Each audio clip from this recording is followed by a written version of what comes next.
ሰላም የተወደዳችሁ የቅመም ጤና ቤተሰቦች እንዴት ሰነበታችሁ? በዛሬው ቪዲዮ ደግሞ ካሮት እንዴት ለስኳር በሽተኞች ምን አይነት ጠቀሜታ አለው የሚለውን እናያለን።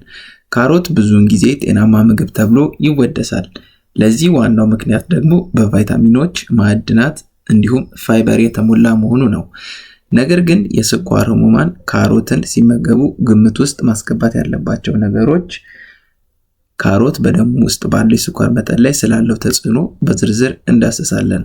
አብሬያችሁ የምቆየው ዋለልኝ ነኝ፣ የስነ ምግብ ባለሙያ ከቅመም ኒውትሪሽን። ካሮት በካሎሪና በስብ ዝቅተኛ ሲሆን በተለያዩ ንጥረ ነገሮች ከፍተኛ መጠን ያለው አትክልት ሲሆን የሚከተሉትን ንጥረ ነገሮች ይይዛል። የመጀመሪያው ቫይታሚን ኤ ወይም ቤታ ካሮቲን ነው። ካሮት የቤታ ካሮቲን ግሩም ምንጭ ሲሆን ሰውነታችን ቤታ ካሮቲንን ወደ ቫይታሚን ኤ ይለውጣል። ቫይታሚን ኤ ደግሞ ለእይታ፣ ለበሽታ መከላከያ ተግባርና ለሴል እድገት አስፈላጊ ነው። ሌላው ፋይበር ነው። ፋይበር የሚሟማ እና የማይሟማ ፋይበር እንግዲህ ይዞ ይገኛል ካሮት። ፋይበር የምግብ መፈጨትን ለመቆጣጠር፣ የመጥገብ ስሜትን ለማበረታታትና የደም ስኳር ቁጥጥርን ለማሻሻል ይረዳል። ሌላው በካሮት ውስጥ የሚገኘው ፖታሲየም ነው። ፖታሲየም ጤናማ የደም ግፊትን ለመጠበቅ አስፈላጊ ነው። እንዲሁም ሌላኛው እንግዲህ ቫይታሚን ኬ ሲሆን ይህም በካሮት ውስጥ የሚገኝ ለደም መርጋት አስፈላጊ ከሆኑ ቫይታሚኖች ውስጥ የሚካተት ነው። የካሮትን የግላይሴሚክ ኢንዴክሱን ስናይ በመጀመሪያ ግላይሴሚክ ኢንዴክስ ማለት ምንድን ነው የሚለውን እንመልስ። ግላይሴሚክ ኢንዴክስ የምንለው አንድ ምግብ የደም ስኳር መጠንን በምን ያህል ፍጥነት እንደሚጨምር የምንለካበት መንገድ ነው። ካሮት በተለይም ጥሬው ሲበላ በአንጻራዊ ሁኔታ ዝቅተኛ ግላይሴሚክ ኢንዴክስ አለው። የበሰለ ካሮት ትንሽ ከፍ ያለ የግላይሴሚክ ኢንዴክስ አለው። ነገር ግን አሁንም ከዝቅተኛ እስከ መካከለኛ መጠን የግላይሴሚክ ኢንዴክስ ነው ያለው በአጠቃላይ ሲታይ።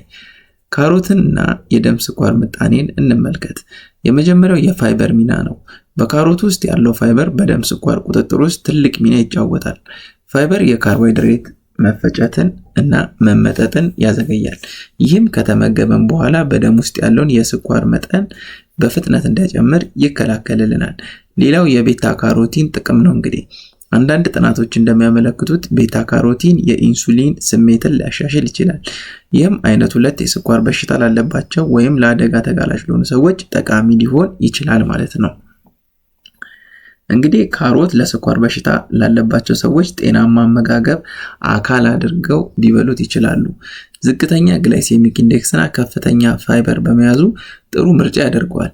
ነገር ግን የሚከተሉትን ነገሮች ግምት ውስጥ ማስገባት አስፈላጊ ነው። የመጀመሪያው የምግብ ቁጥጥር ነው ወይም ፖርሽን ኮንትሮል የምንለው ሲሆን ልክ እንደ ማንኛውም የካርቦሃይድሬት እንዳለው ምግብ እንደ ካሮት ያሉ ጤናማ ምግቦች እንኳን የምግብ ቁጥጥር አስፈላጊ ነው። በአንድ ጊዜ በጣም ብዙ ካሮት መብላት አሁንም በደም ውስጥ ባለው የስኳር መጠን ላይ ተጽዕኖ ሊያሳድር ይችላል። ስለዚህ በመጠኑ መመገብ ይመከራል። ሌላው የምግብ አዘገጃጀቱን እንመልከት። ካሮትን እንግዲህ ጥሬ ወይም በጣም ያልበሰለ ካሮት ዝቅተኛ ግላይሴሚክ ኢንዴክስ ስላላቸው ይመረጣሉ። ነገር ግን ከመጠን በላይ ማብሰል ግላይሴሚክ ኢንዴክስ ሊጨምር ይችላል። ሌላው ካሮት ከሌሎች ፍራፍሬዎች፣ አትክልቶች፣ ያልተፈተጉ የእህል ዘሮችና ፕሮቲን ከመሳሰሉት ጋር ቀላቅሎ አመጋገባችን ውስጥ ማካተት እንግዲህ ጥቅሙን ከፍ ያደርገዋል ማለት ነው። ስለዚህ የስኳር ህሙማን ካሮትን መመገብ ይችላሉ ማለት ነው። እንግዲህ ይህንን ቪዲዮ እስካሁን ከተመለከታችሁ እናመሰግናለን። ለዚህ ቻናል አዲስ የሆናችሁ ቻናሉን ሰብስክራይብ ታደርጉ ዘንድ በአክብሮት ጠይቃለሁ።